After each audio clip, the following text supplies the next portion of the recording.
नमस्कार मित्रांनो, आपल्या छोट्या जागेत जर आपल्याला आवड असती बागकामाची तर आपल्या बागेमध्ये आपल्याला काय काय झाडं पाहिजे त्या संबंधी आज आपण ह्या व्हिडिओमध्ये बघणार आहोत.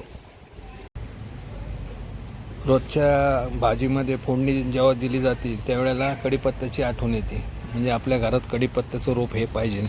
कढीपत्ता तुम्ही असा कुंडीमध्ये लावून त्याला व्यवस्थित खत पाणी घातलं तर हा चांगला तुम्हाला दरवेळेला फोडणीला मिळत जाईल. आणि व्यवस्थित त्याची कटिंग केली नंतर त्याला महिन्यातून एकदा ताक हे ते दिलं तर एकदम असा डेरेदार हा कढीपत्ता होऊन जातो. त्यामुळं आपल्या रोजच्या म्हणजे झाडांमध्ये हा एक कढीपत्त्याचं झाड असणं आवश्यक आहे.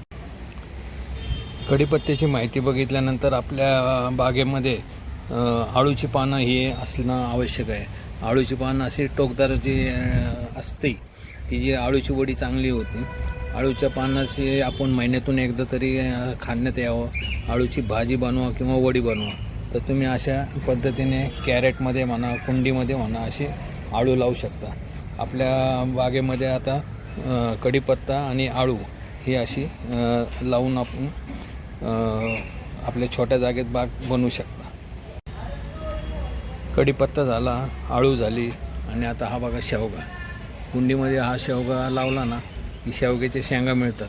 शेवग्याच्या कवळ्या पानांची आपल्याला भाजी बनवता येते. तसेच आपल्याला ह्या कवळ्या पानांचं सूप बनवता येतं.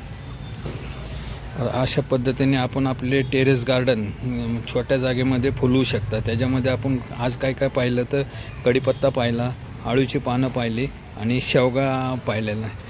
तर शेवग्याचं आपण या तिन्ही झाडांची आपण कुंडीमध्ये लावून आपली बाग फुलवू शकता. ही सगळी माहिती तुम्हाला जर आवडली असेल तर लाईक करा, शेअर करा आणि सबस्क्राईब करा. धन्यवाद.